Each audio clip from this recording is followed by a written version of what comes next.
All right, so we need an intro. This week on Barbell Shrugged, we interview powerlifting world record holder AJ Roberts. Look at that. Boom! Look at that gun.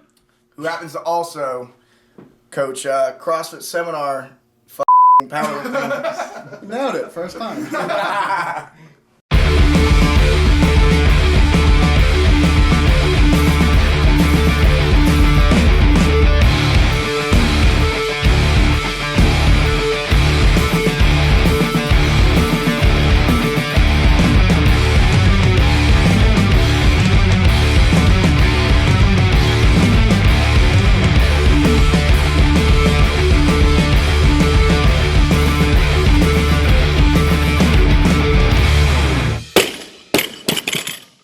Scheduled to have a baby when he's out of town. Ooh. Yeah, well, yeah, this Thursday, right? Flying out to Austin. Yeah. Hopefully I get back and that baby's still in that belly. If I get a call like on Friday, it's happening. He's She's got- 1 centimeter dilated. But the doctor no. says it's like- going to be about a week at least. I'm like, I love how you said that as if we know what 1 centimeter dilated means. Yeah, Janie once- said that to me. once this starts happening, the baby's head starts showing. It's like it starts coming through. And we're live. Whoa. Let's not blow any minds. How I'll many say that. how many centimeters do you have? Depends on the lady. He doesn't even know what that means. Just a bunch of guys sitting around talking about babies. Welcome to normal. Barbell Shrugged. I'm Mike Bloods here with Doug Larson, Chris Yeah. Moore, and our guest AJ Roberts. Of course, we got CTP behind the camera. Today we're going to be talking about Westside method, conjugate, system method, all that stuff. Every buzzword you've ever heard, That's all right. wrapped up. What else can we fit in there? Max effort, dynamic, Repetition. So if you have any questions about that, we're going to try to clear that up this show, I think. Or confuse you even more. Or more than likely confuse you further. So go back and watch the Louie Simmons podcast we did. I don't know what episode Not that was. confusing. And then, yeah, that episode was not confusing at all. Very straightforward, the Louie episode. I know. I'm being sarcastic. Before we go any further, make sure to go to barbellshrug.com, sign up for the newsletter. We'll notify you when we put out podcasts, technique wads, and all sorts of other cool videos. So, AJ, we invited you out to Memphis, Tennessee, to CrossFit Memphis, Faction Strength Conditioning, to do a CrossFit powerlifting trainer course. Yeah, I got it right. Careful on the terminology. So it's not a cert. I've been told I get it. You know, I call these CrossFit things the wrong thing all the time. I call them certifications or seminars, and then they're like, "It's not that." I go, "All right, whatever." Hey man, take it Like, easy. everyone else thinks it is. So it was kind of your dream to travel around the world and teach powerlifting, and now it's kind of finally come true. I know, it's crazy. I told Louie when I moved to Westside that, he said, "What do you want to do when you grow up?" I said, "Travel the world and teach powerlifting." And he said, "They're never going to happen." It's like, I've been doing this for 20 years and no one pays me to go around the world. All right. I said, Until CrossFit came along. and then CrossFit came along and you crazy guys. Well, that's one of the points from the seminar. Like we now live in a world where people who really geek out and study weightlifting, sport of powerlifting, I guess to some extent things like strongman as well. Like now, there's been this boom in the marketplace. I guess people are like, you know what, this shit is actually really cool. They've discovered it, they're aware, and they now want to learn about it. And they recognize you guys as go-to high-quality sources for this information. It's really an amazing development. Yeah, I think it speaks volumes for the CrossFit community as a whole, because it's not just the coaches that show up. A lot of times it's, average Joes. We've had 60-year-old ladies at the seminars. And it speaks volumes in terms of like how passionate the community is to learn constantly to improve their performance in all areas. And so it's really cool for me because you get to talk from everyone who's looking for this for performance down to just living a better, stronger life. So, a lot of times it's crazy to see who's in the crowd. And you don't see that in many other areas of the fitness industry. So for all the people that don't know who you are and don't follow powerlifting, maybe give us a little bit of your background and kind of what qualifies you to Try to teach be humble, a CrossFit AJ. powerlifting Try to be humble, workshop. So I used to train at Westside Barbell, many people know, for 4 years. And while there, I broke the all-time world record at the 308 weight class 2 times. Broke it in March 2011, and then rebroke it again in August 2011 before the Finn took it back. And then Dave Hoff, actually, Westside Barbell, got that record back. And I believe he still holds that record at 308 as well as at 275. He has a total of 3,005. So he brought that back. But I retired in March 2012 after squatting 1205, and then finished the career with the best lifts: 1205 squat, 910 bench press, and an 815 deadlift. So in case everybody's going, hold on, let me back up and turn my speakers up a little bit. Yeah, 1,205 pounds. That's not a total. That's just one lift. What was it, bench? 910? 910 bench. 910 pounds in a fucking bench press and over 800 pull. 850? 815. And I competed at 308 weight class. I walked around about 320 pounds. So I was a big guy. And one of the best bloats I ever saw. I know. So, I had a very good shade of purple. I had, now doing the bodybuilding, we stand up to you spray tan and all that fun stuff. But powerlifting, you gotta have that shade of purple. You ever done the melatonin injection? I have yet to do that. That sounds so dangerous. I heard it was completely safe. Man, I don't know. It may be safer than the tanning bed. So I'd say of all it might be. Of all the powerlifters who sort of maybe known in the CrossFit community, maybe you're one of the better known actually, because you kind of made waves. Because I remember seeing that video of you. You still were pretty big. And I don't know what gym it was, but you went out and you did Fran or something. And there's a video of you doing cleans. And as a former powerlifter who also is trying to get better at Olympic lifts now, I share the frustration. Like, shit, I deadlift 800 pounds, and this 100 kilos. The flexibility's not there. This is frustrating. But you sort of made waves because you made a quick run at CrossFit. Yeah. So. After powerlifting, I was kind of moping around and trying to lose weight, and was hanging out with Dave Castro and his wife, and she challenged me to do CrossFit, and basically called me out on not wanting to do CrossFit. So I began training. I was doing it just at a regular gym at first, and lucky enough, I know a lot of different athletes. A Globo gym. Yeah, a Globo gym. And my first ever workout was Grace. And I thought 135 ground overhead would be pretty easy. That's what everybody thinks, man. About 9 minutes later, I finished and proceeded to lie down for about 2 more hours.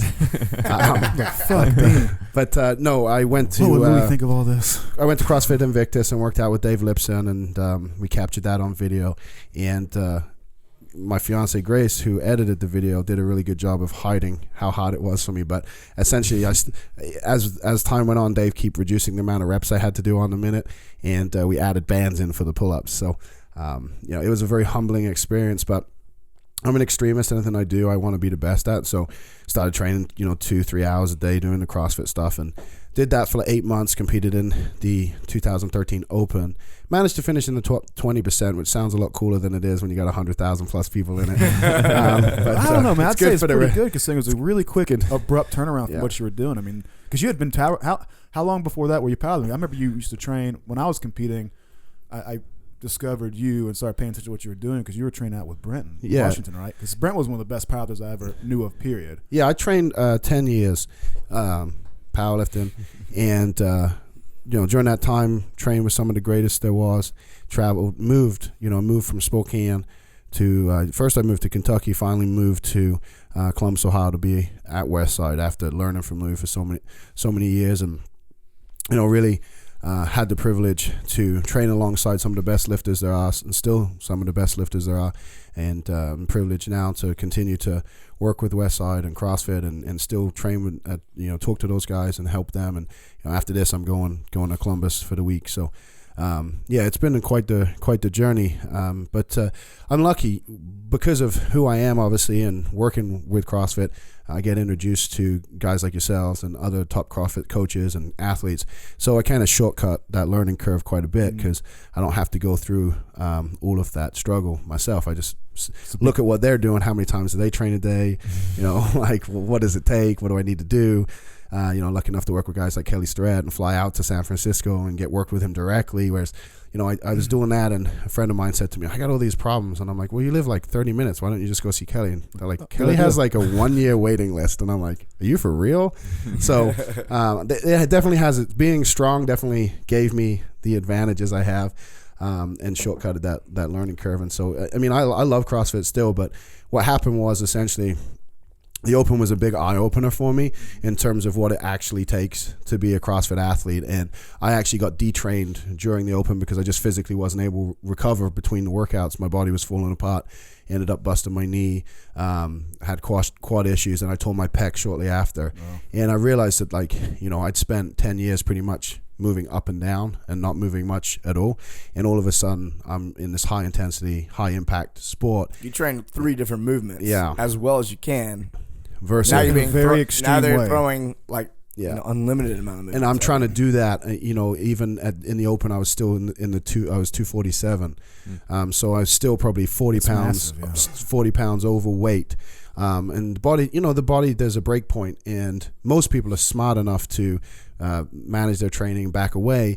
And even though I have the knowledge, I have that like ego and that But you have like meatheadness. do you have a built-in where like I just want to go. built-in And- voice in the back of your head? It's basically Louie's consciousness going, "Come on, man, fuck this shit. Go." Just barking at you like a little chihuahua. It's one of those doctors make the worst patients thing. Like what you would recommend someone else do isn't necessarily what you would do. Right, it's just not being able to shut I that recommend off. you be conservative, take your time, adapt to this, and maybe slowly increase. Like, Be what would I patient. do? Fuck, I'm going for it. Yeah, for me, it's like right in the deep end. Let's go, and that has its negatives. But when I stepped back after the open and reevaluated, because my goal was always to compete in the actual in the games, at the finals. It's like I don't do anything just to do it, and that's a blessing and a curse. But if I was going to do CrossFit, I wanted to be a CrossFit athlete and compete. And when I stepped back and looked at, okay, what's it going to take, and I started talking to the top 10 guys and saying, what's your lifestyle like? How do you live? And it's basically like, well, we own a gym. And Our job is to train all day. we don't do anything at the gym. We just train like 5-6 times They a own it. day. They're not running it. Right. And we basically eat, sleep, work out. Nothing else. And here I am, 4 days out of the week on the road for the seminars, which I absolutely love. Run a company, which I love. I'm looking at it, I'm like, I got to give all of this up and change everything. And it wasn't a case of do I think I could be an athlete? It was a case of, am I willing to make all those sacrifices? Having done that for 10 years for powerlifting, having gone through what I went through, made the sacrifices, both with my health and with lifestyle choices, I realized it just wasn't something I wanted to do for the next 3 to 5 years just to get to the finals, to be a competitor at the top. Not only do I have to catch those guys, now I have to try to exceed them.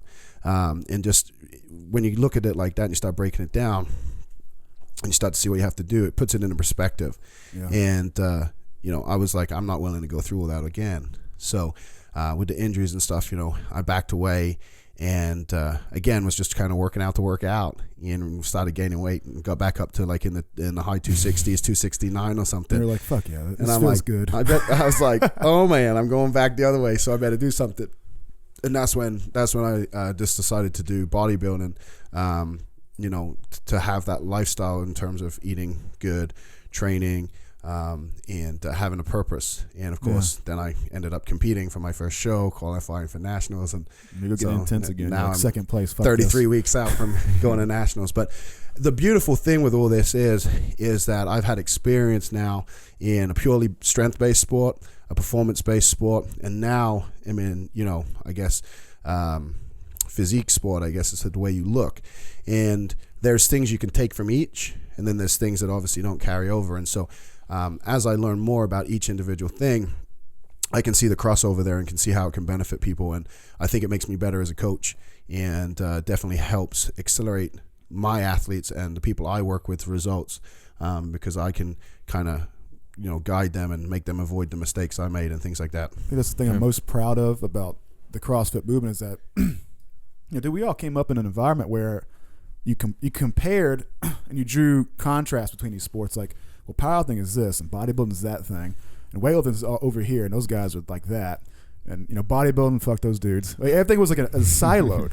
I think the most powerful thing you were referencing is like the most amazing thing about CrossFit, like it or not, no one's going to deny how effective and amazing the experiment is. Like, you have all these people just thrown into a pot, and all of a sudden they're cooperating and they're mixing methods, and now the focus is switched to how are these things the same? Like, what between them is what gives the results? And once you find the common elements, now you're getting where for the first time we are producing extraordinarily new, different results. Guys who are super fit, also being pretty strong. Oh yeah, Got a lot of room. We got a lot of room to improve some things in the strength department.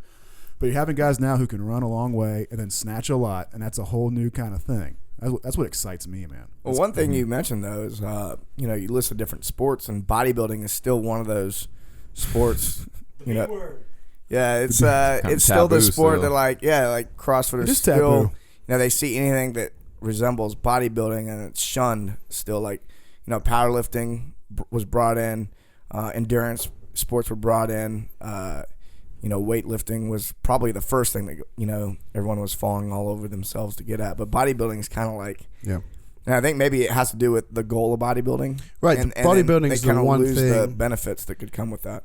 It's the one thing that's not really performance based. Like at the end result, you stand on stage and you present a package and you flex in front of judges. And it's in your underwear. It's in your banana. Unless a package you're presenting. Yes. So what do you think, judges? You got to have that sock ready. But no, I think that that's the problem is people look at it as what the pros are doing or what the goal is for the end result. They look at the sport, they're not looking at the training. And they miss the process. Yeah. And a lot of times, we talked about this a lot this weekend, but accessory movements or supplemental movements or corrective exercise, it's all designed to work specific muscles. And the mind-muscle connection is something that is difficult in performance sports because the idea of a performance sport is to use as much muscle as possible in order to move the weight from A to B. The more a lift can be a full body lift, the more you're going to lift. And especially when we look at relative strength and we're looking at, weight you can lift for your body weight, the more muscles we can recruit, the more we'll lift. Well, bodybuilding has you got the complete reverse of that. The thought process is I need to isolate as much as I can in order to grow that muscle to the fully because I can fully exhaust versus, it getting a little bit of work in, but then another muscle group taking over when you hit that fatigue. Mm-hmm. And that totally makes sense unless you have a muscle group that is lagging or is weak or doesn't even activate because another muscle group is so overpowering it. So then it's about how do you control that and turn that off to bring that weakness up. And the bodybuilding for me has really taught me how to learn to contract and squeeze. And I know, Mike, you had a background in bodybuilding, and you said a lot of times, I think. Well, not the sport, but yeah. But you I trained like a bodybuilder and you for feel a long like that time. A good base for the Olympic weightlifting. And not the kind of bodybuilder that forgot leg days. You're like a power builder. I squatted like twice a week. And he flexed in the mirror. I did lots of posing. I guess it's true to say that it's probably improper to like if you look at powerlifting, you'd say, can it help me CrossFit? People I think are a little quicker to say, well, I don't have to wear like a 3-ply squat suit in order to see how these methods can help me. I can do speed squats and some max effort work. I mean, I can think of several examples, like a Sam being the best I can think of. She's doing a lot of wild shit, and it's hard to argue that she's training in a way that's supporting her objectives. Isn't it proper now to ask the question, what can we separate out of bodybuilding in sort of a structured way and in a respectful way? Like, you don't have to eat, mixed vegetables and dry chicken breasts and get up on stage with fake tan to see how those approaches and that discipline can really help you get better. Like, if you have glutes that won't fire, what could you do? Well, you just mentioned a word, which was discipline, which is bodybuilders have more discipline than any other Well, you athlete probably know this out now, there. right, AJ? I mean, how many meals did you have that were... Well, he said how far out his next show is. He said 33 weeks. Yeah. And it's like, who's counting their next competition that's 33 weeks out? And you ask any athlete and you go, oh, so when's your next competition? They go, oh, maybe next March. He knows it's 33 weeks away. There's a countdown. Yeah. Mm-hmm. And the preparation's going on now, I guess. Right, and that's the thing. I think the discipline... Man, he ate pancakes with me this morning. That's true. Okay, not yet. Should we not tell Shelby that? No. Those fit right in my macronutrients right there. No, the discipline is something I think that... And even as a powerlifter, I look back and I'm like, man, if I had that discipline on the diet and that, mindset of every meal you put in is having an effect on the body, and that has an effect on my performance. So I'm looking at it as the meals fuel the workouts. And there was a lot when going into the show, getting up at 5 a.m., going to the gym to do cardio, then going working all day, then going back to the gym to train and do more cardio, having a meal prep, having to do all these things. Very few athletes I meet outside of bodybuilding have that under control. Sam, you mentioned her. She does. She eats the same thing every single day. She goes to bed at the same time. She gets up at the same time. Matt Chan and his wife, I think they're very disciplined with their food prep too. And I think that's what you're going to see the top athletes. And again, we talked a lot about this in the conversations we've had over the weekend. But a lot of the things we do are not necessarily applied in the same way, but the thought processes are the same. So eating like the same time every single day if you're trying to monitor your body and trying to monitor your results, and then okay, today I missed a meal, no wonder why I was weaker in the gym, your answers are right there on paper versus trying to guess. And a lot of times people will say things like, well, I'm overtrained, and you'll ask them questions and they can't give you answers to them because they have no idea. They don't track anything. They're not regimented. If you say, well, how much food did you eat today? They have no idea. When was the last time you ate? I think 6 hours ago or something. But when you have that discipline and it's routine, and the key is the routine.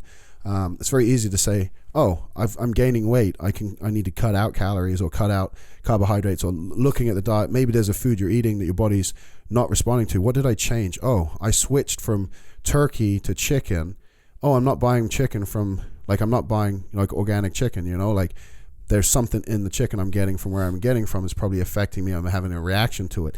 You can tell really quickly what foods your body, whether you're carb sensitive, what carbs you're sensitive to. All of these things play into a role. And when you look at performance, it's the whole goal is to be optimal everywhere. And that's what you really can take away from it.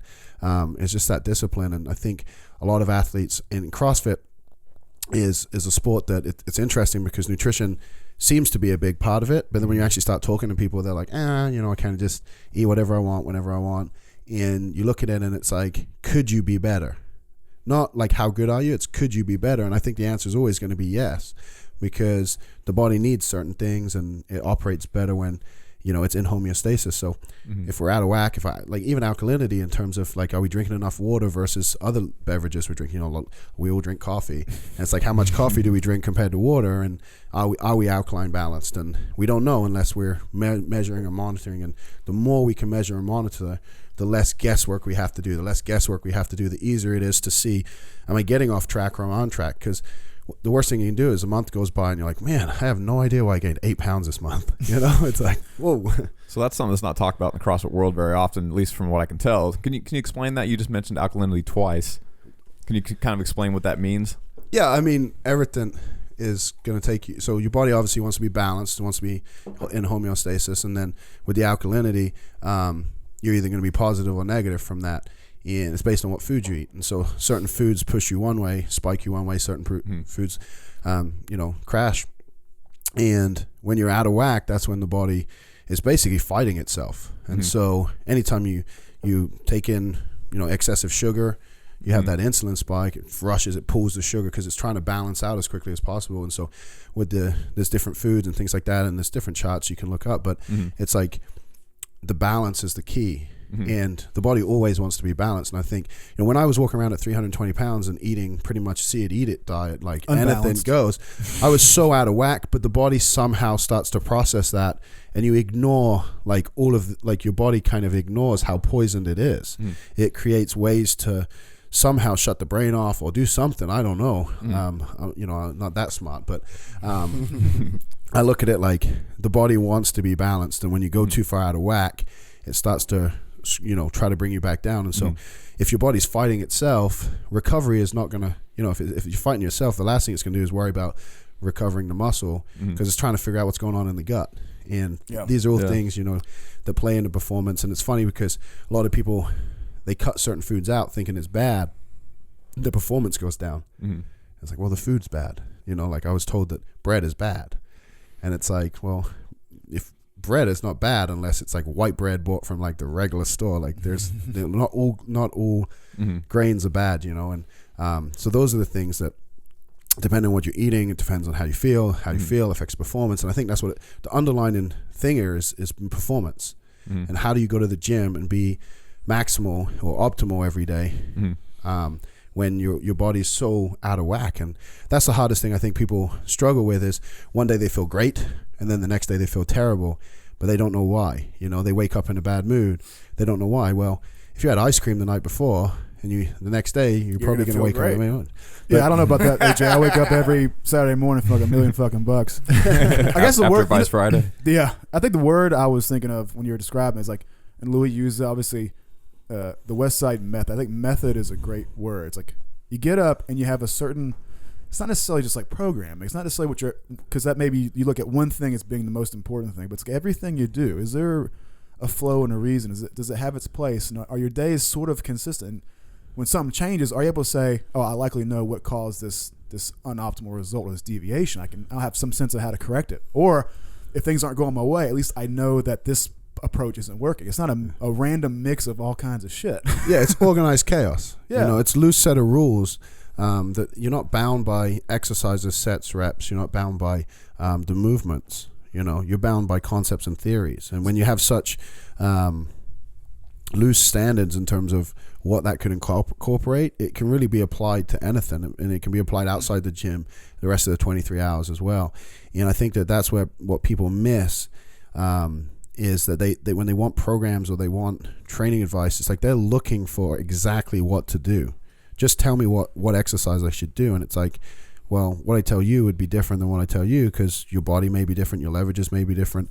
And so people always want that definitive answer, and that's like No such thing, right? that's like the worst level of service you can provide someone. It's like a disservice to them. It's basically just like, I can just say anything and it may or may not apply to you. And we talked 10% of people tend to go away and do what they do, and the 90% are like trying to figure it all out, and they just want to be told.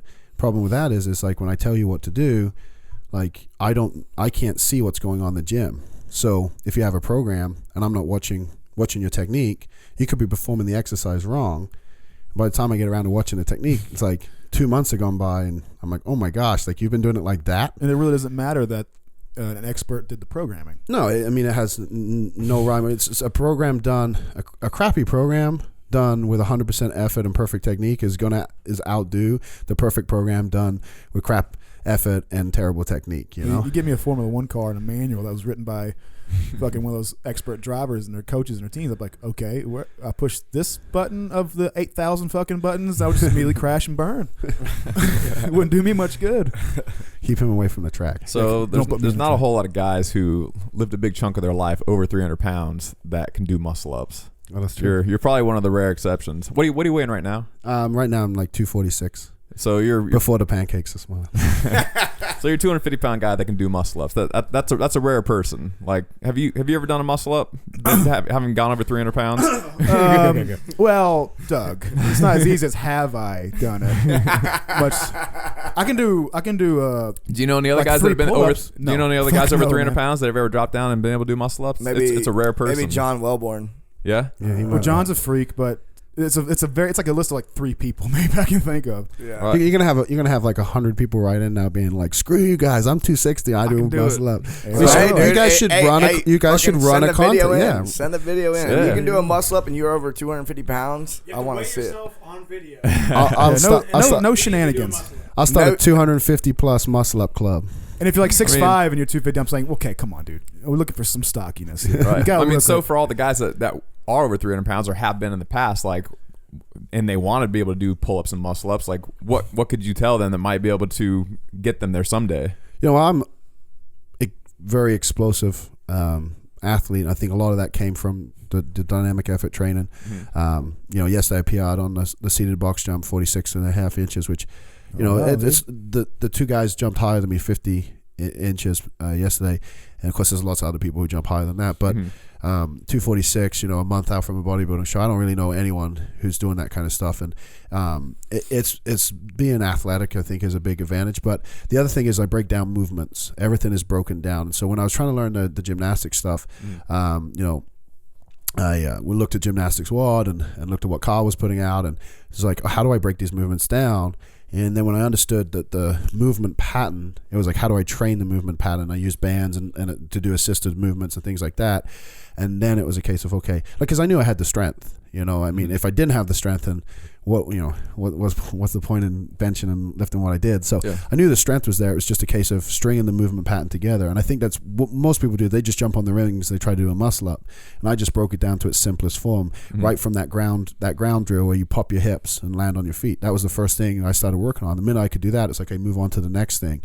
And I knew I was never going to have a problem locking out on the tricep exercise, but getting up there was the big thing. And the hardest thing is holding myself in position, and just above the rings with the right grip position. The faux grip took a long time to learn, but that's what I do. I look at a movement, I break it down, and to be honest, the only movement I wasn't able to do, still I'm not able to do, is a pistol, and a lot of it is because my ankle, my knee, my hip individually aren't too junky, but when you put the three together, and then I got that upper body trying to balance as well, it becomes it's the one exercise I still can't go through full range of motion. But I got overhead squats, I got cleans, I got jerks, but I would spend 2-3 hours doing mobility a day. And so, like I said, when I do something, I'm an extremist, but I think that's what most people miss is they expect results just from trying the exercise. And it's like, okay, well, I'll try again in a month. And I'll try. And I looked at it like, I'm going to do this till I get it. And I'm going to break it down, and I'm going to train You the recognize parts of the movements. breaking down and the dissection and the work on the mobility. Like, people forget how that was almost like the priori training focus. Yeah, for me, because I had the strength, and I think I talk a lot about every exercise is an assessment exercise, and you can really tell. And the first thing is, okay, is it mobility? Okay, and if it's not mobility, then it's probably strength, or it's probably the ability, stabilization or something. But we always start with the mobility, and I never used to be like that. In powerlifting, it's like, oh, my bicep hurts. Okay, just take your hands out a little bit further. Just hide it. Oh, my quad hurts. All right, just wrap a knee wrap around it and keep pressure on it. And it was never fix the problem. It was just work around the problem. And it wasn't until I met Kelly. Kelly worked with me and Laura Phelps, and Laura's pound for pound strongest woman that's ever lived.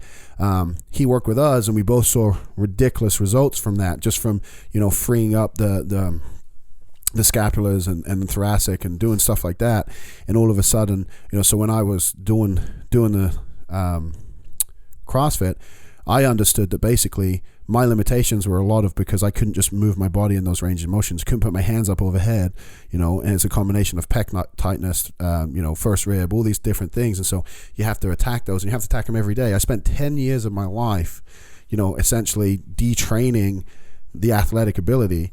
And we always say powerlifters, you're as in shape as you need to be, and you're as flexible as you need to be. But in terms of normal, you're so far from it, right? And you teeter that line of injury and health. Like, that's the powerlifting journey.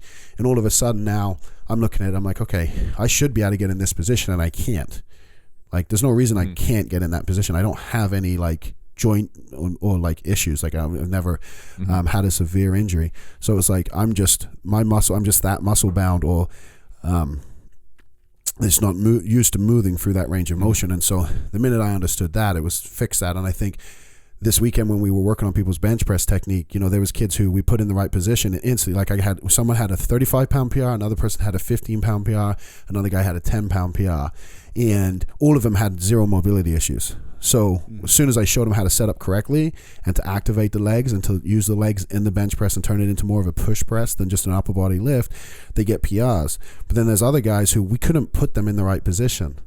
They just don't have the thoracic mobility. They don't have the hip mobility, so their hip flexors are limiting them, so they can't use their legs. They can't squeeze their shoulder blades together. And when you look at that, it's like, okay, now we have to go back and fix that first, then go back to before we bench press, because we can't have them bench press like that. And I think that's the biggest mistake I see in all fitness areas, not just CrossFit. It's personal trainers, everything, is we want people to do certain exercises, and sometimes they can't. They just physically can't do it. And instead of going back and making sure they can go through the range of motion, we just scale the weight or use something lighter for them and force them through broken range of motion. It just reinforces bad technique. It's only going to lead to some kind of tendonitis, some kind of injury, some kind of overuse down the road.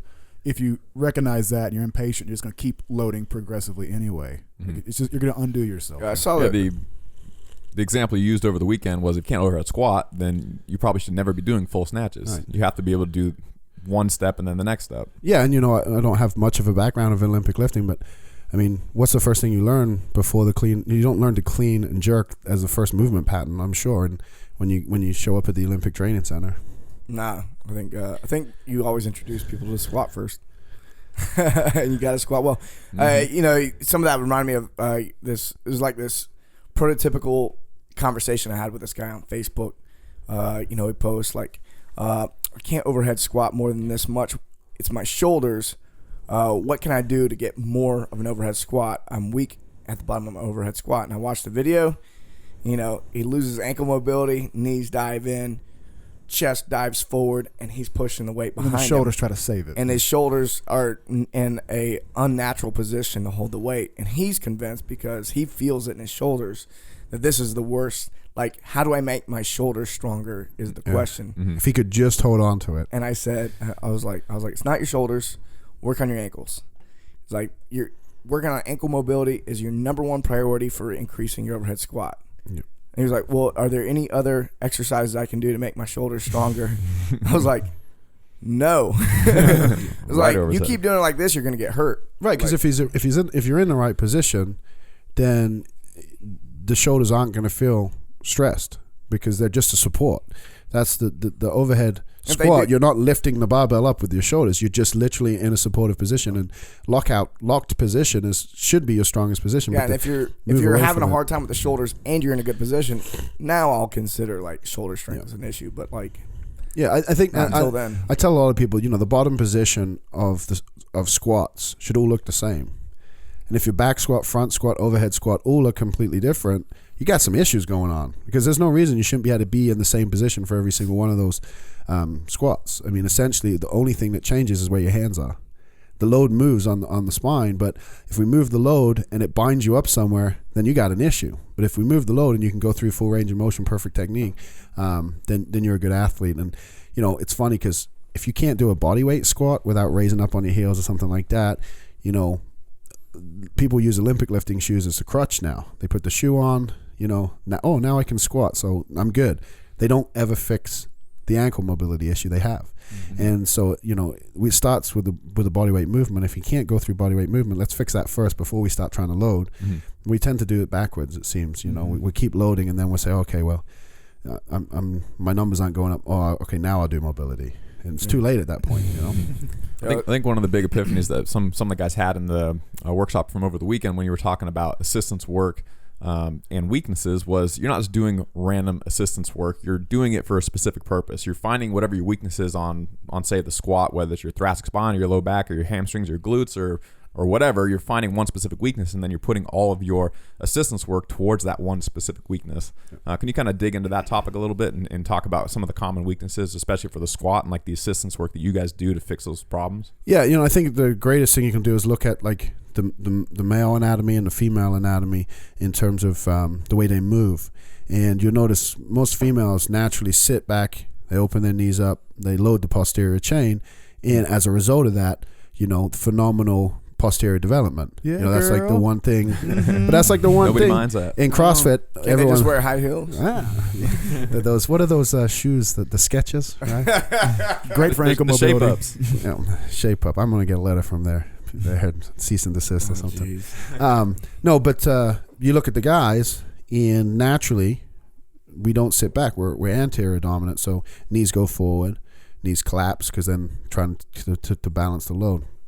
And so when you look at assessment, it's like when we did the glute ham raise, and like the females both did glute ham raises without too much difficulty. And the males, it's like, oh my gosh, my hamstrings are going to pop off because they're not used to using them, right?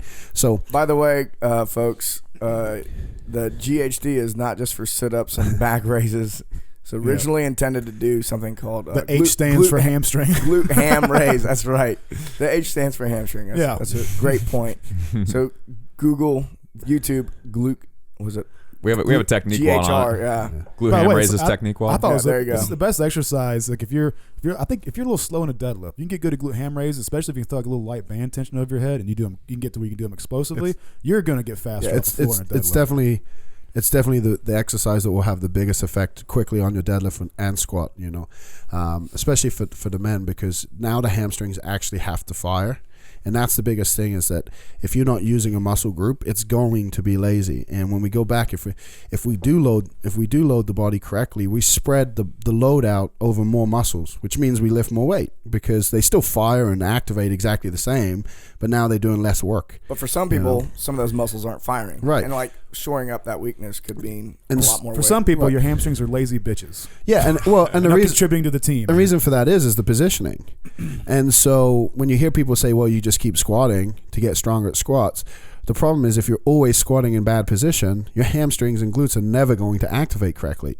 It's just not going to happen. They're not going to magically turn on because all of a sudden you're like, oh, I got to squeeze my glutes. It's like you're loaded on the quads. And so they're going to do as little work as possible because the quads are taking over. And that's what people miss. It's like, this is where all those years of hamstring curls right, kind of actually come in handy. Right. And That's why the Chinese are doing them right now, I guess. And you go into the upper body stuff too. I talk about this. So we do a lot of lockout work, tricep lockout work, because in the bench press, now there's bench press shirts and things like that. It is essentially like the lockout strength is the most important. In terms of CrossFit though, where I see everyone missing everything is lockout power. Overhead lifts, muscle ups. Where was the first thing to go? They don't struggle getting up on the rigs. They struggle locking out. So it's assessing essentially like what muscle groups need the most work. And when we put the focus there, strength is really not measured in pounds or in kilograms, whatever. It's measured in time on attention, and it's measured in percentages. And people forget it's a chain movement. Like not one muscle group is firing through the whole range of motion with the same force. You transition through range of motion, and if you have a muscle that's too weak to take over, that's your sticking point, and that's where you're going to fail. And you're going to keep failing there until you address the sticking point and specifically train that.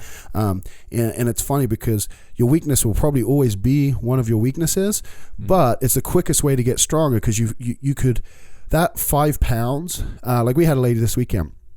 She deadlifted, sumo deadlifted 235. We put 245 and she couldn't get it off the ground. But the 235 didn't look that slow. But 245, her back wasn't strong enough to hold position. So it just completely crippled her. Now she gets her back stronger. I guarantee her legs probably could have done 265, maybe 285, maybe 300.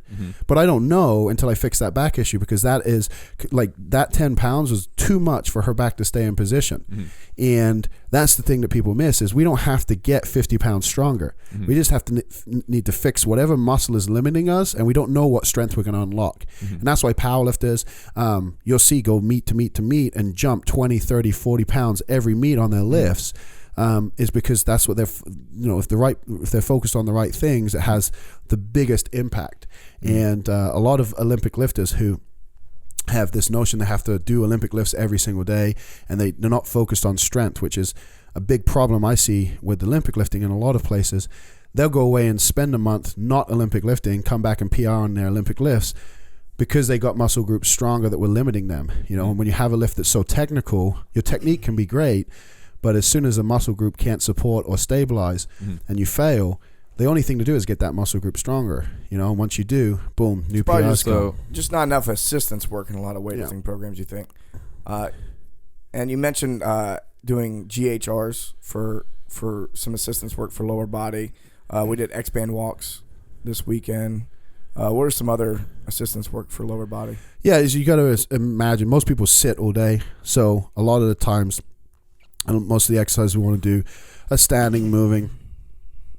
Some exercises can be programmed in to the daily AMRAPs and WODs and things like that. But again, my big thing with that is that typically when someone performs the WOD, they're doing it for time and they're trying to go as fast as possible. So if you're trying to get them to isolate and contract, that could go out the window because they're just trying to go through range of motion, But for lower body, we have the reverse hyper, which a lot of people are now using.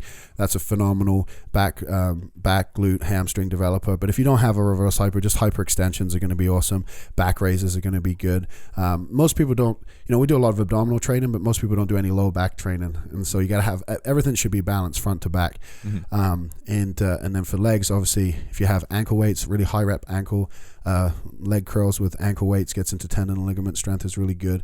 Lunges are obviously good. Step ups, Bulgarian split squats, all of those things can be played in. And then you got all your variations of like deadlifts and things like that. You can do like stiff leg sumos and Russian deadlifts and all those good things. Good mornings are huge for us. A lot of people are scared to do those because we're moving through bad range of motion, but they forget that if you're building up and progressing to it, it's not difficult. Start light. Don't start with a 1RM good morning attempt. Exactly. People see the guys at Westside doing like 400 600 pounds. I remember what was when I was first getting into it. Westside had this guy. He was 18, gigantic, a black gentleman. But he was like He was like 400 pounds. And man, he could jump like over the table. I forget his name, but he went at Dave. My first meet ever was Dave Tate's national, 2002 IPA nationals. Oh, okay, yeah. That's a Holiday Inn, right? Yeah. You probably might have been there. But it was my first meet ever. I was like talking to him, like, wow, I've seen you. You're pretty strong. He's like, yeah, I'm doing pretty good. I might squat like over 1,000. I go, yeah, why do you think? Like, well, he did a pretty good morning a couple of weeks ago. I did like 805 in a good morning. I'm like, fucking hell, dude. Yeah. I mean, I've seen some crazy stuff there. Matt Smith, Big Tim, all those guys. And but people forget that they didn't just load it up and throw it on there. Like we're doing back raises, and we got the safety squat bar across our shoulders, and we're doing back raises with 225, 315. So it's all about progression, and people, they don't realize that like you have to start somewhere to move forward. They look at what you're doing like, I want to start right there, and it's like you got years. It took me 10 years to get to the level I was at, and it would probably take me another 2 years to get even close to where I was, having taken 2 years off. And you look at Dave Hoff, 3,005 pound total at 275. The kid's been training there since he was 15. Yeah, I remember beating him. He was like a little teenager, long hair, skinny as hell. It's like 11, 12 years he's been there. Yeah. And it's not about your age. It's not about your training experience. It's about the consistency. Like I didn't miss a workout in 10 years. Like Dave doesn't miss workout. Well, like we don't go on vacations. Like if it's Christmas and it's Friday, you're in the gym squatting, right? And that's what people don't get. It's like that's our life. And it's consistency, and you can't just take time off. You can't just take a week off here, a week off there, because you take time off, then you have to spend time getting strong again. By the time you get strong again, you're a month behind. You do that a couple times a year, maybe 3-4 months out of the year, you're not even training because of you're essentially trying to catch back up. Well, I didn't stop. 10 years, add that up. There's no wonder why I'm better than you. It's not. I don't think it's rocket science. Like I don't think it's that hard. Like it's just most people aren't willing to do that. The guys with the most training sessions are probably going to win. Absolutely, and can keep it together, right, and not get hurt. All right, let's take a break real quick. When we come back, we'll talk about max effort, dynamic effort, repetition, all that. And actually, AJ told us before the show that he is going to let out the big Westside secret for success.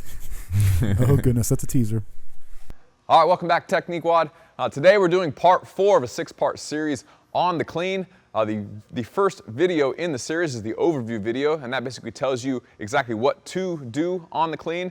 Today on video 4, we're going over the transition. We're going to talk about what to do, what not to do, and then again come back to what exactly to do to have a perfect transition for your clean. So I'm Doug Larson with the Barbell Shrug Podcast. This is Alex Macklin. He's one of our faction and Barbell Shrug weightlifting coaches. First, Alex is going to just show us a good starting position, a good first pull, and then a good transition. So in slow motion here, go ahead and get into a good starting position. And again, we have a separate video on the starting position and a separate video on the first pull. So good starting position there, good first pull. So that's the end of the first pull right here, and then the transition is basically from the end of the first pull to the start of the second pull. Basically just where he does that little shift where his knees go under the bar and he gets to a vertical back, okay? So again, if he goes back to the end of the first pull, you can see right here, he's covered, his shoulders are still in front of the bar, arms are straight, he's very heel heavy, neutral spine, shoulders well above the hips. That's a good end of his first pull. The bar is well above the knee, and then for a good transition again, he's gonna push his knees under the bar, staying very heel heavy, and he gets all the way to that vertical back. All right, so again, Alex is at the very end of his first pull, just getting ready to start the transition. He's very heel heavy here, so I want you to pay attention to his foot position and to his knees. As he starts the transition, he's gonna push his knees underneath the bar, getting to a vertical back, and he stayed very heel heavy. All his weight is on the back of his heels, and his knees have been pushed under the bar, okay? If you come around to the front, and he does that one more time, so go ahead and start back at the top of your first pull. Okay, as he pushes his knees forward, he keeps his knees out. Go ahead and do it right one time. There you go, so that's the correct way to do it with the knees. And if he does it bad one time, this time when his knees are gonna come together as he pushes his knees forward, this is what you don't wanna do. See how his knees got closer together and his feet, the arch of his foot collapsed in the process? You don't wanna do that. As you transition, you want your knees to stay out. So one more time, do it correctly. So pushes his knees under, knees stay out in the process. Perfect, just like that. Actually, one more time, come back to the side. One other little thing that people do wrong with their foot position is he starts very heel heavy at the top of his first pull. So he's bent over at the hip. He's covered at the top of his first pull, excuse me. He's very heel heavy. What he wants to do, again, is keep his heels down and then shift his knees under the bar. Go and do it correctly once. So that's correctly.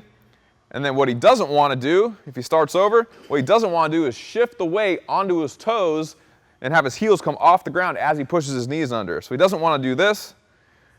Pushes his knees under, gets toe heavy, and now he's very forward and he's going to lose the weight out in front of him. So one more time, go and do it correctly just so I can see the difference one more time.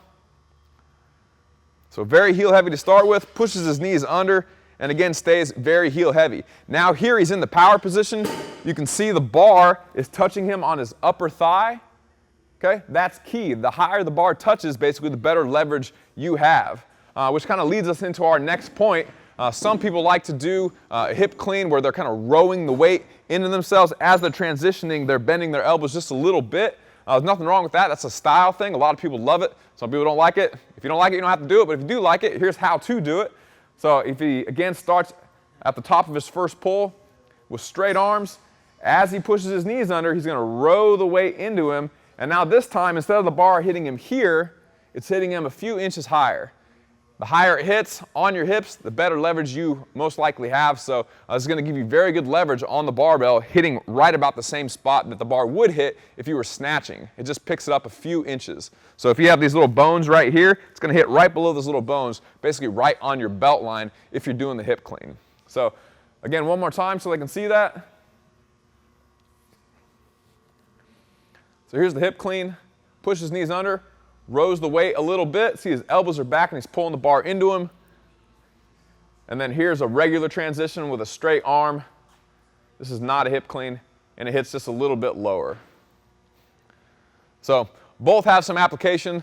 People have set records with both different types of lifts. That's a personal preference, but that's how you do a hip clean. You row the weight into you and just get a slight elbow bend on your transition. All right, so one of the biggest things, especially with new lifters, is completely missing the transition altogether. They'll treat it like one very long pull as opposed to a first pull with a subtle transition and then a second pull. So if he totally misses his transition, usually what happens is there's no contact made with the upper thigh or the hips with the bar at all, and there's a bunch of space left, and you kind of just pull right past your hips altogether. So here's how to do it wrong. Basically, it goes right through. Try and do it really wrong. This guy's bad at doing things really wrong. There you go. Here, I'm excellent at doing. You're excellent at doing. I'm excellent at doing things wrong. Okay. So it would look like this if I was starting all the way down. I would just stand up and I would just pull straight up. Okay. Where I didn't stand and then shift. I just stood and then it just kind of kept going and I just picked it up just like that. So kind of like you do on a sumo deadlift high pull. If I was here and I would just stand and pull up. So maybe one reason why the sumo deadlift high pull screws some people up. Potentially some people like it, some people don't. Again, that's personal preference. But what you don't want to do is skip your transition.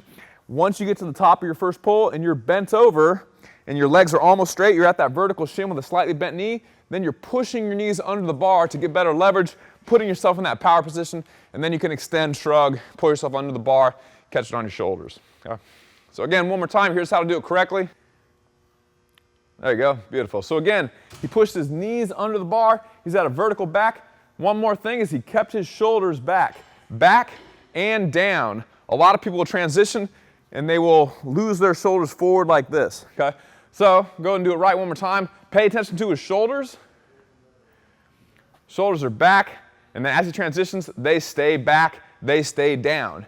Go ahead and do it incorrectly where your shoulders are kind of rolled forward. Oftentimes they're rolled forward because they started forward. It might be like that, and then they stay forward like that. Then if he completes the pull, his shoulders are forward. Now he's internally rotated with a very destabilized shoulder. Even though you're in an unloaded position, that's still very rough on your shoulders. So you don't want to do that. You want to do it correctly. One more time, just like this. He's at the top of the first pull. Transitions, shoulders stay back. Now he's in a very stable shoulder position where he can extend his legs and he can shrug his shoulders, and he's in a stable position. All right, so again, that's a lot of little details about what not to do on a very small portion of the overall lift. Again, this is video 4 of a 6-part series, so if you want to see a more comprehensive view of what exactly to do and not necessarily what not to do, but what actually to do for the whole entire lift, go back to video 1 of this series. It's called the Clean Overview video, and you can get a more comprehensive view on the entire lift as opposed to just this one little segment. So to do that, you can go to barbellshrug.com, click on Technique WOD. All the videos are in the video library there. We'll see you for part 5 next time.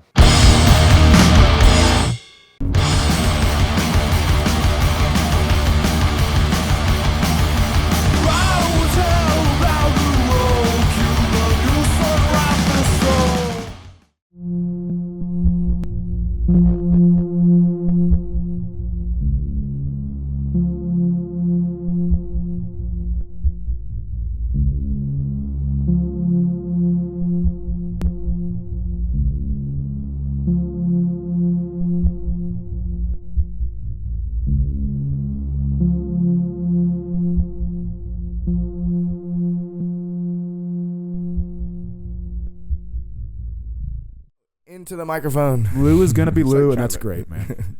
Yeah, you got to kind of just go with the flow with Lou. Smile and listen. Yeah, I mean, he's like 64, 65. I lose count. So many. Do you have birthdays. a really awesome quick Louis story to start off the second segment? Like what the funniest, That's like that, something that would really capture who he is as a guy. I don't know, man. I don't know if I got any PG-13 stories. Well, you can go R. This is an unrated show. Oh, one of the funniest stories. One of the funniest things that ever happened. So there was a guy who got kicked out of the gym, and Talking about Louie Simmons. so Louie Simmons. him and so Louie and him, he was a good part of the gym, but he always clashed, and him and Louie clashed a lot. And finally, Louie said, you can't train here. This is just not working out. And I guess some stuff was said. I don't know. But anyway, we're training. It's Friday morning. We're training. We're working out. And we had this little kickboxer kid, Danny, who trained there too.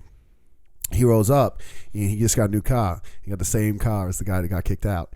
And Louis like was in a bad mood anyway, because when he doesn't, he it's hard for him. He doesn't feel good a lot. He's in his 60s. His body's always hurting. He gets mad. If he can't train, he gets upset because that's all he cares about. He wants to train. He loves it so much. Yeah. He doesn't want to be a coach. He wants to train.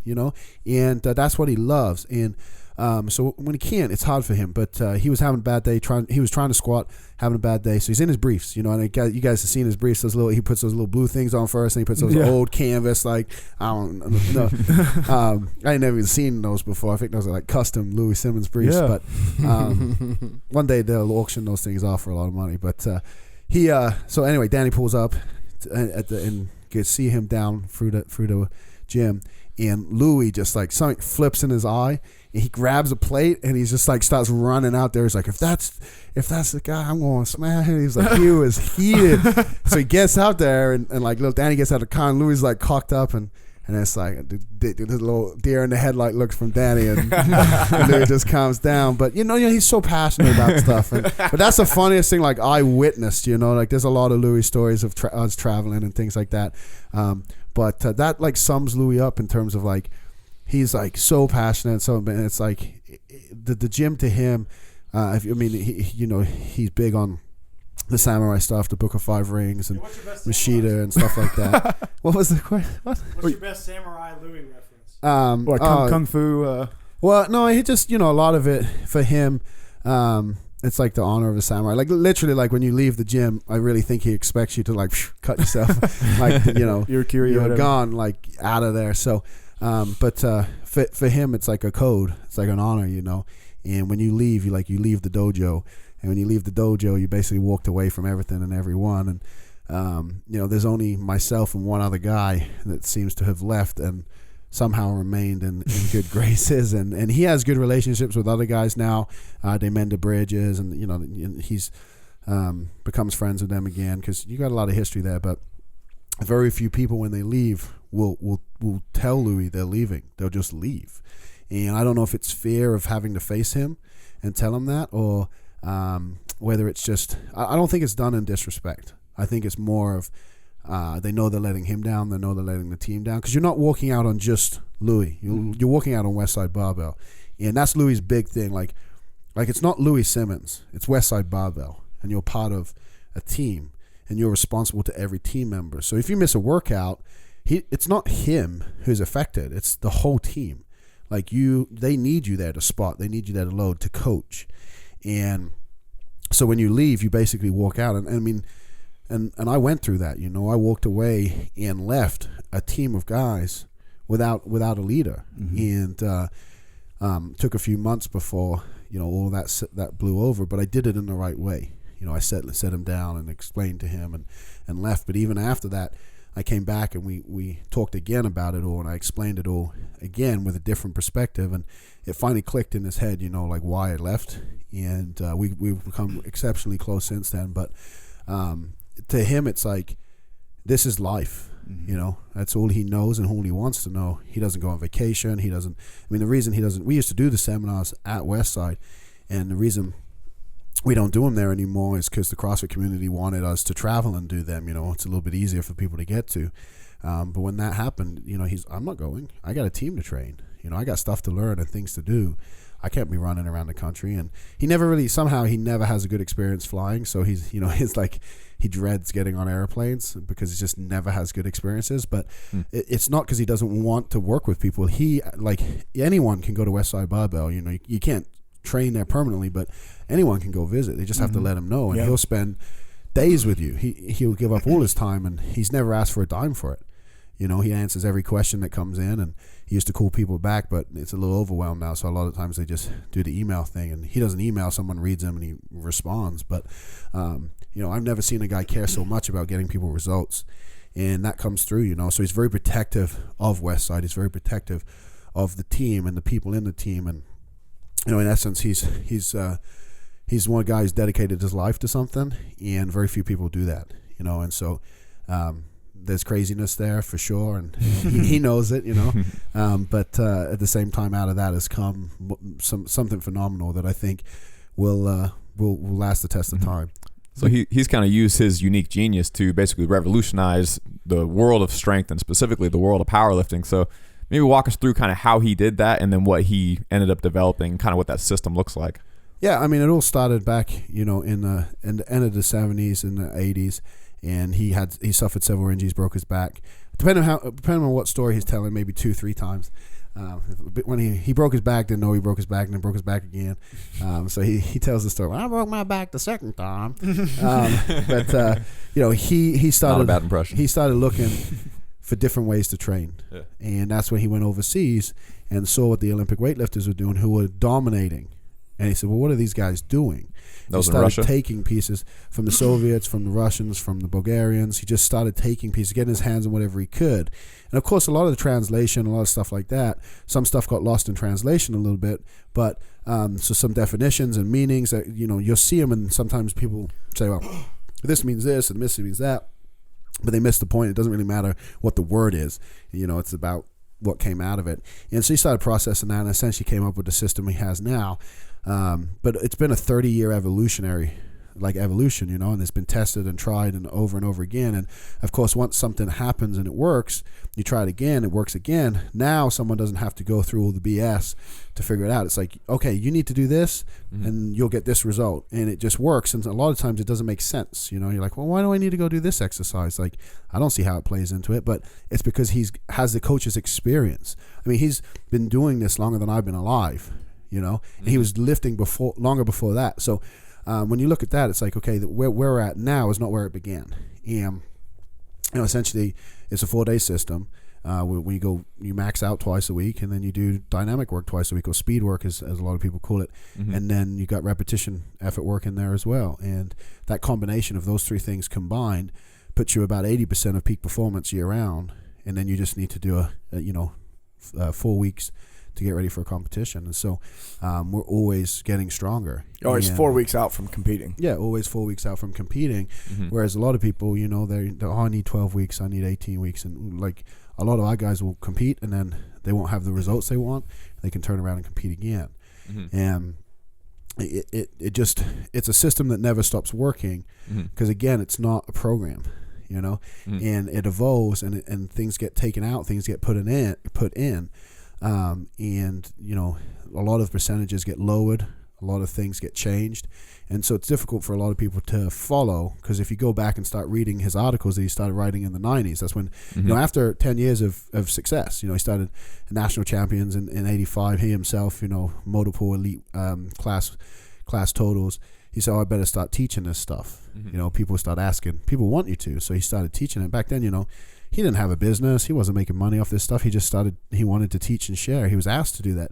So they started writing articles, and all those articles are online. So you go back, you start reading that stuff, and there's a lot of contradiction and stuff, but that's because we're always experimenting. Things are always changing, and even now there's new stuff going on that if I didn't call Louie and talk to Louie on a regular basis, go visit, I wouldn't know, you know, and I would get my seminar would fall behind, and so I have to make that effort because I know things are always changing. And then now, of course, we've got, you know, Westside's a laboratory, and then Laura and Shane have their gym, which is a laboratory, and then now we're teaching all these other people. Now we have all these gyms around the world that are doing our system, and so the feedback and everything, it's accelerating the results in which we figure out how to process this for other sports and what's best, what's not best. And usually someone who has a question can be answered by someone else who's already had experience, not theory, not like, oh, I think this or I think that. And that's what the Westside system has become. It's just this, like, really, you know, called the conjugate system, and it's theories and ideas, and people have applied it in different ways and had the very similar outcomes. And so I always tell people, you know, when you start learning, try to learn from where we're at right now. Don't question it, because you can go back. Of course, you can buy all the books, and everyone should have the books as reference manuals. But what people do is they buy the books, they read, and they're like, oh, this book says this percentage, so Louie must be wrong. And it's like, no. Louie did that percentage, and then realized it didn't work because of this, or we didn't recover because of that, and so it got tweaked and changed and turned. And so a lot of people miss that. And Tweaking along the way to find what's most optimal. Yeah, like, well, this is what it says, so this must be right. That book was written 50 years ago, you know? Yeah. Can you walk us through like a typical week, you know how lower body, upper body splits and the max effort and dynamic days? Yeah.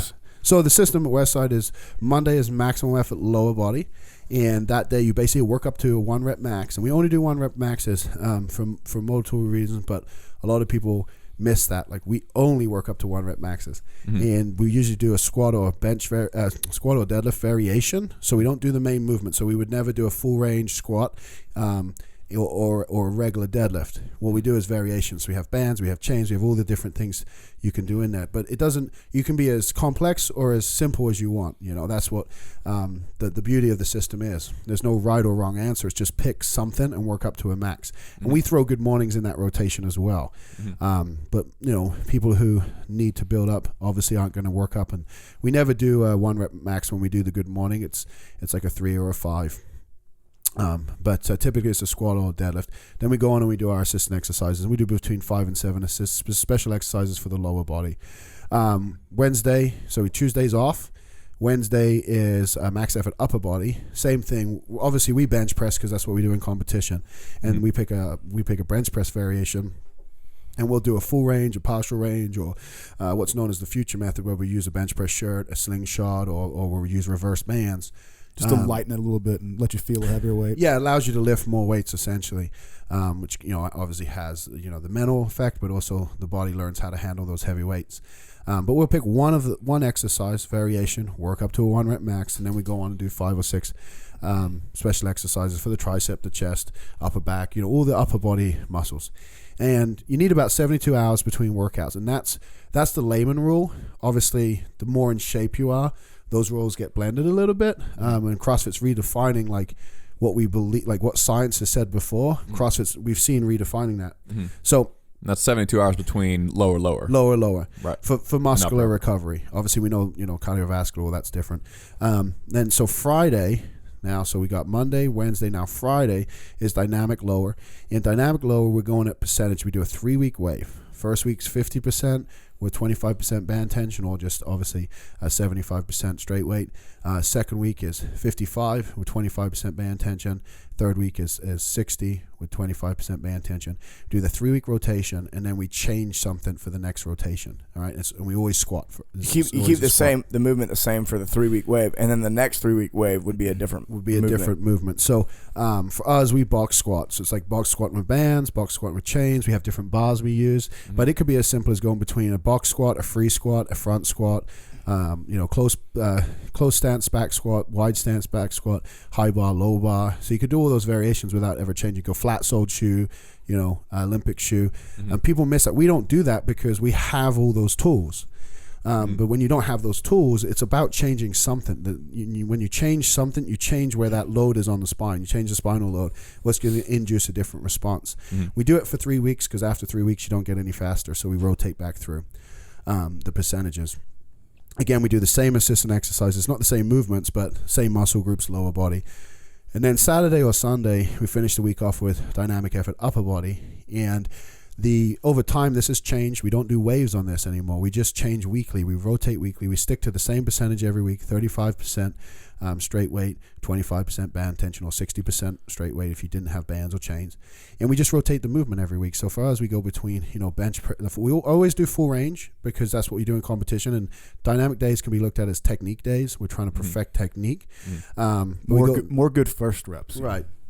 So full range movements, but you use bands, you use chains, we use different bars.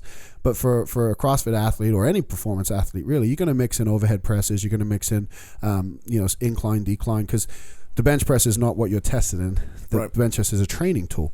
And I think that's what they get stuck on the template. So we got Monday, Wednesday, Friday, Saturday, Sunday, but they think they got to squat, they got to bench, they got to deadlift, and they got to fit all that in. And so we'll do speed deadlifts on Friday, sometimes after we squat, lightweight for reps. For singles, and we always do singles because in competition it always starts from a dead stop. Same with Olympic lifters. In competition, it always starts from the ground. So now, touch and go deadlifts. No touch and go. But if you're in a sport that allows touch and go, if CrossFitters and athletes, it wouldn't really matter because they're not tested on that stuff. So you got to look at what you're doing, what your training purpose is. But even if you never squat, benched, or deadlift, the premise is max effort day, you work up to 1 rep maxes. Dynamic day, you do a percentage for repeated effort. With perfect form, as close as you can get to it. Perfect form. And then the accessory work is you're addressing your weak points. You're addressing the muscle groups that are going to have the biggest impact on your lifts. And, if you spent 5 years training posterior chain and you haven't put much focus on anterior chain development, then you probably should make the switch. If you never train biceps, although you're probably not going to end up doing curls and stuff, but there's ways to, activate the biceps, the forearms, and things like that. There's a place where you're going to, bringing up muscle groups will bring up lifts. And so that's really what the focus is. So you could never do the power lifts. You could apply this to strongman. You can apply this to weightlifting. And a lot of people have, and that's accelerating now with what's going on. And you see different coaches out there adjusting the system to fit what it is they want to do. And you look at it and it has a very conjugate base to it, but it's just being applied in a slightly different way. And that's what I love seeing because again, it's not about the movements. It's about having those 3 methods in there: maximal effort, dynamic effort, and repeated effort. You have those 3 methods in there, and you're going to have a solid program, regardless of how you structure and how you put it together. Louie's just put it together the best way he knows, which is 4-day-a-week template. So someone could perceivably do this for something like a pull-up. Like if you can't do a body weight pull-up, they could do some type of pull-up variation up to 1 rep max one day, and then do some type of pull-up variation for for fast doubles, for 10 sets of doubles every minute on the minute on their dynamic day, as an example. Exactly. And, we do a lot with the plyometric training too. And we covered that in the seminar. Same thing. We got max effort box jumps, and then we got dynamic effort box jumps we can do. It goes beyond the barbell movements. It goes beyond that. Some exercises obviously are too small to do that with, and they're going to fall naturally into You don't do dynamic effort curls. Right, exactly. Well, maybe. Although it'd be fun. I don't know, shit. And now I do, but, Oh, yeah, because you also applied some of this to your bodybuilding training, right? Right. So John Meadows, he trained with Mike Francois. Mike Francois used to train at Westside. He won the Arnold Classic, I think 3 years in a row. And so they take a lot of the concepts. And, of course, again, bodybuilding is not performance-based, so I don't necessarily have to do splits the way that we do, but I apply the principles of the training. So we have sets where we'll go work up to like a max 6. It's still max effort even though it's 6, but we're not trying to go for strength, so it's a different approach. So people forget, like you do a hard 10 RM or something, you're doing max effort. And that's why that's not a light day. Right. And we use bands, we use chains, we look at creating, because it adds tension throughout the entire movement. We do isotension movement, which we do stuff like that at Westside. And then got to know some exercises you turn it on, some exercises you don't, some exercises you're explosive on. So it's taking the principles that Louie has popularized and putting it into bodybuilding. So although it doesn't look the same, there's still the same underlying principles. And I did phenomenally well for my first show. Kind of messed up the water cut a little bit, but overall, it's like I'm training in a way that I know works and I'm comfortable with, and so it makes it enjoyable again, because I'm not going in there and banging out, doing machines or just doing the typical bodybuilding stuff. I'm taking elements from everywhere and putting it in there. And even like cardio, like we had high intensity cardio stuff in there, because walking on a treadmill for 2 hours is brutal. So if I could get done in 30 minutes, I'm the gonna, least fun thing you can do in this world. Yeah, so I jumped on like the Aerodyne and I did row stuff, and you don't see many bodybuilders doing that. And lucky I have access to it, because with the gyms that are local. But it's about just incorporating stuff, and that's what I love about the conjugate system is you can put it into CrossFit, you can put it into football, you can put it into MMA. The strength portion of it never changes. Everyone needs to be strong. I don't think anyone could argue that. What changes is going to be your exercise selection and the way you build your week out. Mm-hmm. Can you explain accommodating resistance and extending your strength curve, and kind of who might need to use that in the CrossFit world? Yeah, so if you look at like a fighter, when the fighter punches or something, like they follow through. They go through the movement. And when we train with straight weight, the natural strength curve, obviously, as the weight gets lighter, our body doesn't have to do as much work. So when you got a straight weight on there, it's very hard to snap at lockout. It's very hard to like really be forceful and squeeze and push through. And so you're moving really hard, or you're moving really fast and pushing really hard through your sticking point, and then you're kind of decelerating towards the end of the movement. Right. Well, accommodating resistance also is bands and chains, for the most part. Right. So when you add the bands and the chains, now the weight is congruent with your strength curve. So as you go down, it gets lighter, which is where you're weakest, and as you come up where you're strongest, it gets heavier. So now you're training the muscle through the full range of motion. So now the triceps and everything are doing more work at the end, and then the hips and lockout. If you look back at how the throwers overseas train, they do a lot of jump training. So they do ballistics and they do the jump squats. Of course, safe-wise, though, like we really don't want to be releasing the barbell from our back and having to catch it, or jumping and having to land and absorb the impact. You need a coach for that, folks. Right. The bands and chains essentially give you that same impact, same effect. And so now when you remove those, the body is used to firing all the way through the movement, okay? And so you basically increase your force production, time under tension, and that's the carryover you get. And so it's not that you need bands and chains. If you can, I think they call it like accelerated compensation training or something, where you literally just yell at someone to go faster. That's the whole purpose. It's like to lock it. It's fun. It's a fancy name for yelling at somebody. I like to use matches. So light a fire under their ass. Yeah. You got to squat up faster. So for a lot of people, like saying something doesn't give them. You can tell them all day long. It just doesn't click. You put a band on there, you don't have to say anything.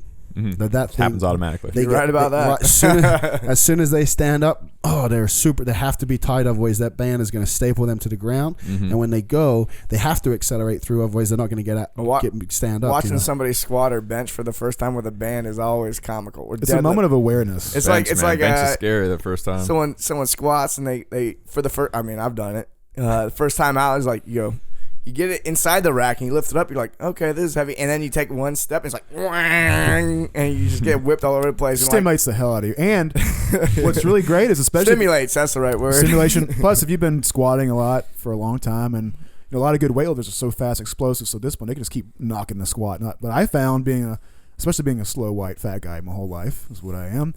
Doing the bands was so novel and so fun that I just started squatting harder again, and it just renewed my interest in squatting. It was so fun to have that novelty to it. I think that's the premise of CrossFit is so attractive is because it's constantly varied, and the premise of conjugate system is constantly varied. And if you look at the definitions and you put them side by side, you really don't know that you wouldn't know that it was the foundation was different, because the more you look, the more you realize that they agree on the same things. They're just presenting it in a different way, and they're presenting it based on their experience. They're not presenting it based on trying to, you're right, I'm wrong. They're just saying, this is what I've done and this is the results I've got, therefore this is the way I think it should be done. And it's interesting when you get these coaches together who are in their 50s and their 60s, and you start listening to their conversations, and very rarely do they disagree on much. They're just, the application is completely different. And so when you have a training system where there's other systems out there that solely squat, bench, and deadlift, and that have produced results, and they have progression. So you do phase 1, phase 2, phase 3, and over 15, 20 years you'll go through the entire progression, and it works. They have results. So it's not like it just worked for one person. It actually has results. The guy's been around a long time. So you have other systems out there. The problem is like, who really wants to just squat, bench, and deadlift it like 3 times a week? Like, I know what I would rather do. I know the environment I'd rather create. And it's those types of personalities typically train without music. They're very regimented. They're fine with submaximal loads and just going through the motions. And they're not any less serious. They're just different personality. I'm an extremist. I'm a guy who wants to have the music blaring.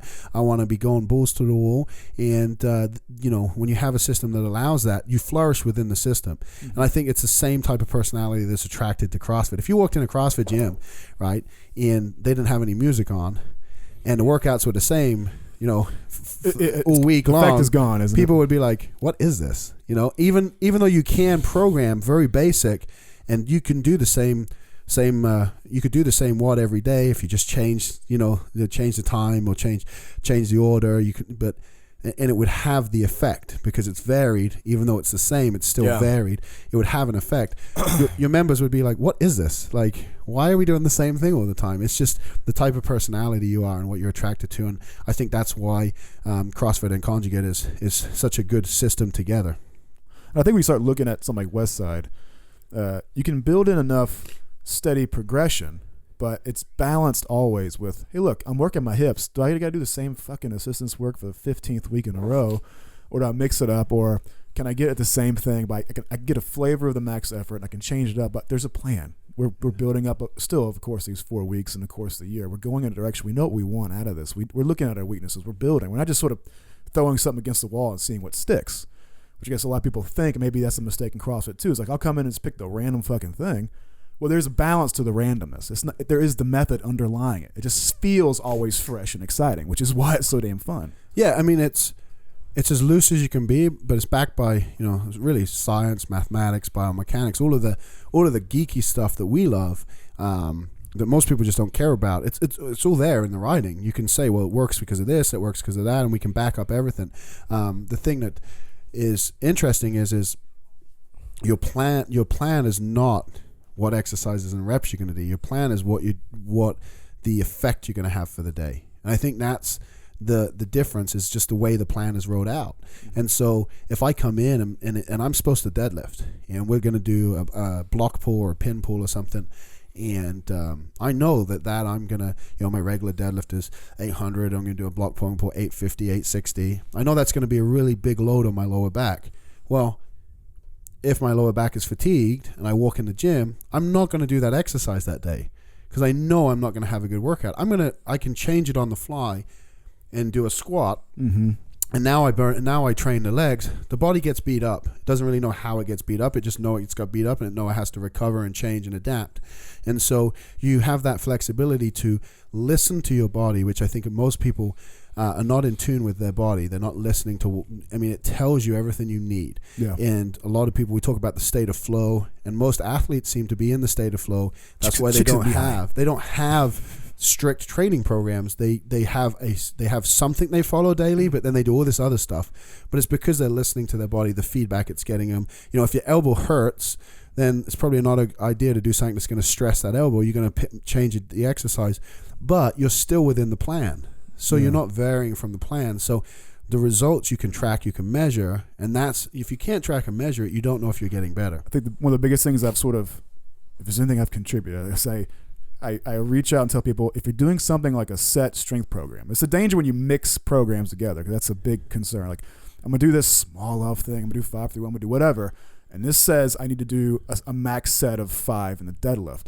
And then the CrossFit WOD of the day says this, another, and max rep deadlifts for time. And they go, oh, okay. And they do both those things without just taking a moment to say, maybe it's not so smart that I just randomly mix 2 things together and they're both calling me to crash my back today. I think a lot of times people don't recognize the need for an acute balance to the plan. No matter what that plan says, you got to be able to say, this is probably not the best thing for that. I got to pick one of these stimuluses or else I'm going to wreck myself. Right. And the biggest thing that I want to see people move away from is this need that they like, I'm going to go do this program and then I'm going to go do this program. Like, I don't see the need for that. Like, you can just start out and continue to do the same thing for the rest of your life. And, that's why I struggle. Like, I don't think any programs that are put out there are bad. Like, the person writing them usually has some background, usually has some experience, usually has some results with clients. So I wouldn't necessarily say the program is bad, but it's limited.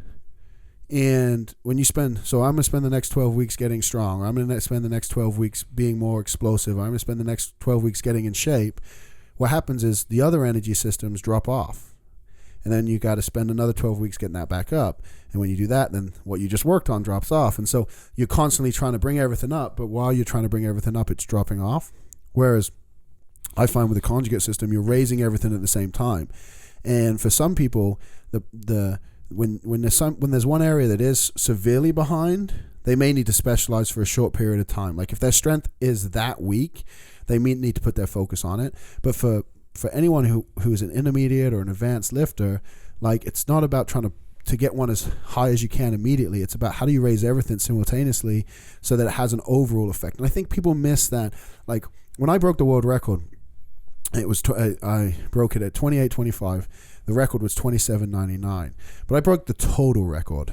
I didn't break the squat record. I didn't break the bench press record. I didn't break the deadlift record. I broke the total record, which is one of the hardest records you can get. But I didn't do it by having the biggest individual lifts. I had it by putting the combination together. And that's how you're going to be the best athlete. Rich Froning doesn't win the games by coming first in every exercise or every WOD. He wins the games by being consistent and finishing within the top 10 typically, and then at the end of the day, who's on the podium. And he may win one or two because, I mean, he's a phenomenal athlete, and I think he could win earlier ones if he went all out, but he understands the game. And too many people think, oh, I got to get in the best shape of my life right now, and then like when they do that, they neglect something, and then, oh, now I got to get the strong as I possibly could get, and they think that that's going to carry over, and when it doesn't, it kills them. So I look at it as a long-term game, and you have to almost delayed satisfaction. You have to understand that it's the end result, and where are you trying to go? It's not right now. And a lot of people are looking at right now, and they say, oh, I feel really weak, so I'm going to do a specific program to get really strong, and then they gain 20 pounds.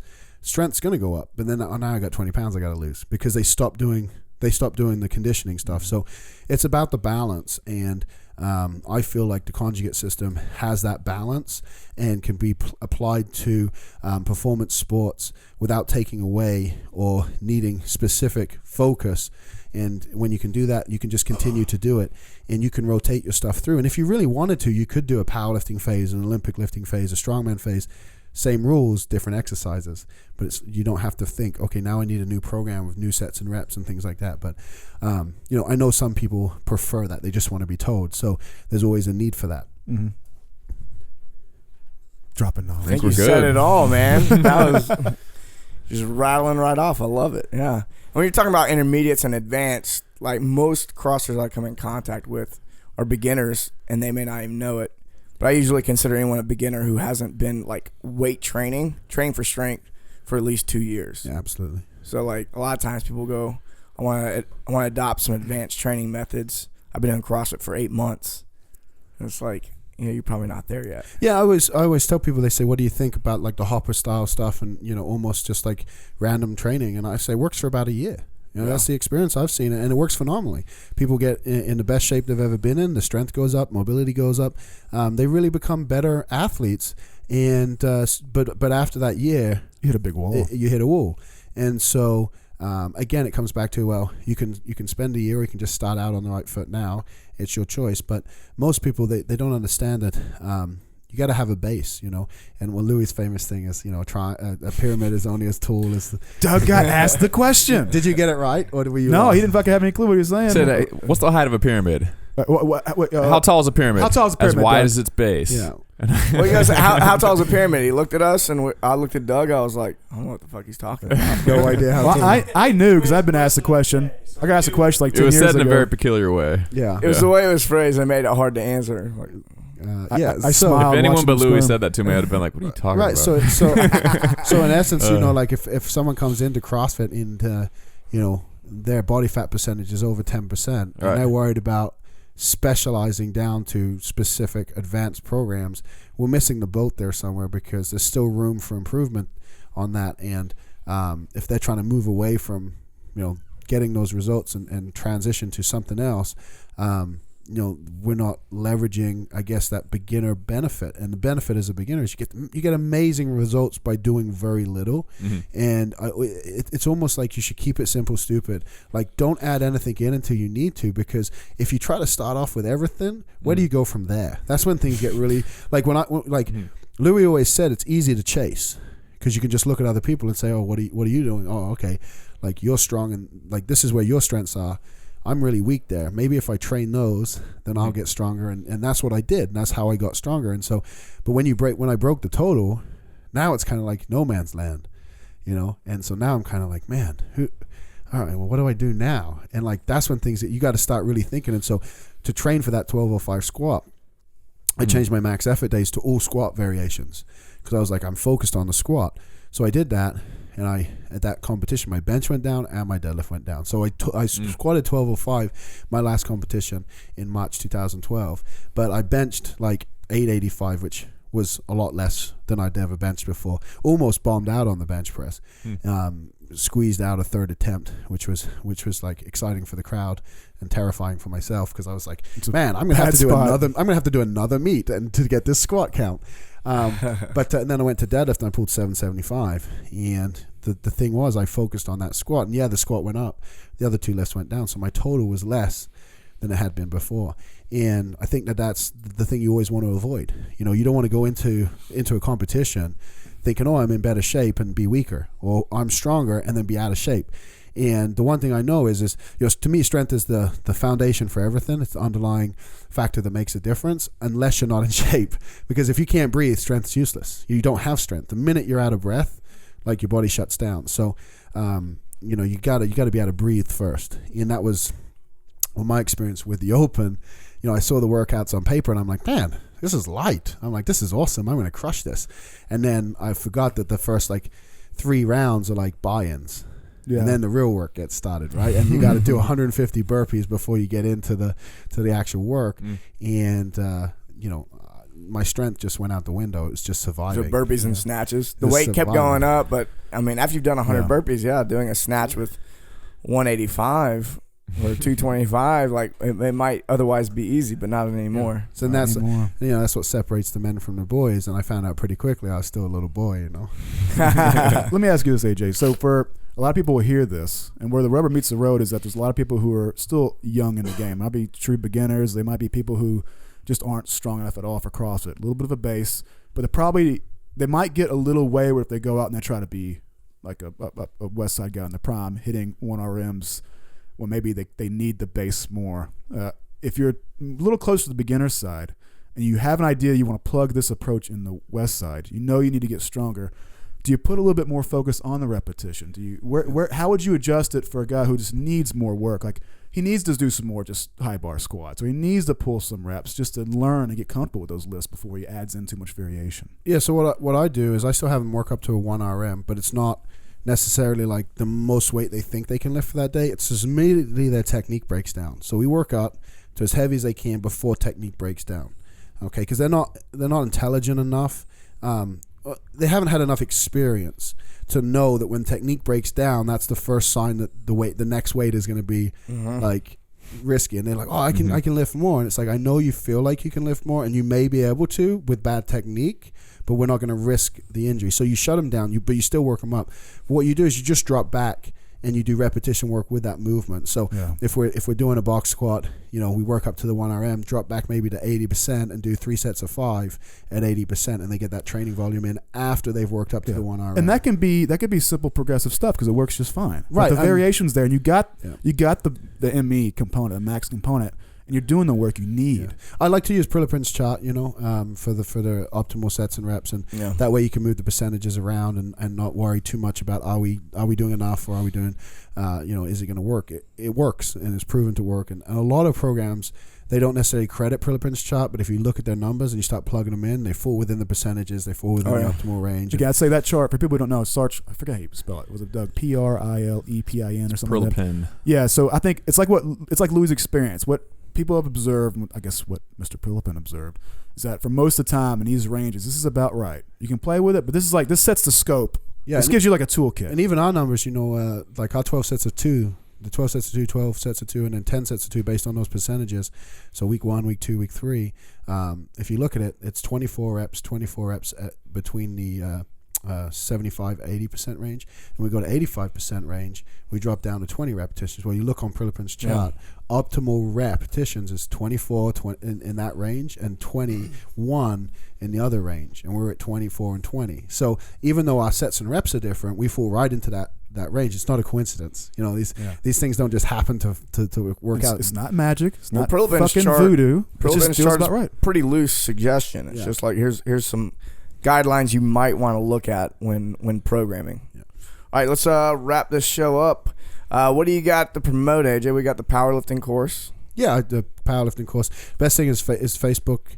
We got the powerlifting trainer course on Facebook. It's just, I think it's .com powerlifting trainer, CrossFit powerlifting trainer course, and then we got Conjugate Strong on Facebook too, which is a group. There's about 1,200 people in it now, and we just everyone who trains the Westside method, and we got strength coaches, collegiate college coaches, pro coaches in there, pro athletes in there. We got a lot of the top games competitors in there. We got gyms in there, who are doing the program in CrossFit gyms and powerlifting gyms and strongman gyms, and it's just a collective place where basically people can ask questions and get answers. And I thought I was going to have to answer all the questions, but the community itself, by the time I get there, guys from Westside are in that group answering questions, and so it's turned into a pretty vibrant group with a lot of good information that gets dropped there, and a lot of it's just people get confused. And so they ask a question, it's already been answered, and you can direct them to the Q&A and stuff like that. So that's a really good group. Of course, I'm on Facebook, AJ Roberts, and then westside-barbell.com for all the Westside stuff. If you want to follow you on Twitter, was it I forget your Twitter. AJ Roberts 33. Instagram, I'm just AJ Roberts. If you want to follow my bodybuilding stuff, most of that's on Instagram. He told a story yesterday where he had a lot of followers on Twitter and made a mistake of just deleting the account. Yeah, so trying to start over. Last night I started clearing. He used to be famous, and then he deleted his Twitter. Yeah, I was famous in my own little world. You gotta go on and check out probably some of the most impressive before and after pics. I think the pic is there one of you in your squat suit, looking very purple and swollen, and then you getting ready to go on stage, or you in that final pose. It's a good testament to your discipline, man. Yeah, I mean, at the end of the day, it's really simple. The choice is just, are you committed enough? It's not whether you can or whether you can't do it. It's just, are you committed enough? And if you are committed enough, you have to understand what it takes. And for me, it's like that level of commitment. It's just a decision. And most people, it's not like I didn't cheat when I was on my diet. It's not like when I was powerlifting, like I didn't have days I didn't want to lift, like, or days I wanted to skip out on the gym, or I did a half-assed workout. Like that stuff happens, but it's about the long-term commitment. And hopefully people, you got a lot of good listeners and stuff, and hopefully there's some people out there who are like, I want to take this seriously, and I'm going to do this, and that's all it is that decision. And once you make that decision, it's kind of hard to ever go backwards. You're either going to be unhappy, or you're going to do what you said you were going to do, and like be commit, awesome. Make it happen, man. Yep. Decide, commit, succeed. Make sure you go to barbellshrug.com, check out the website, sign up for the newsletter. We'll notify you when we post new awesome episodes like this. Later, guys. Thanks, everybody. AJ.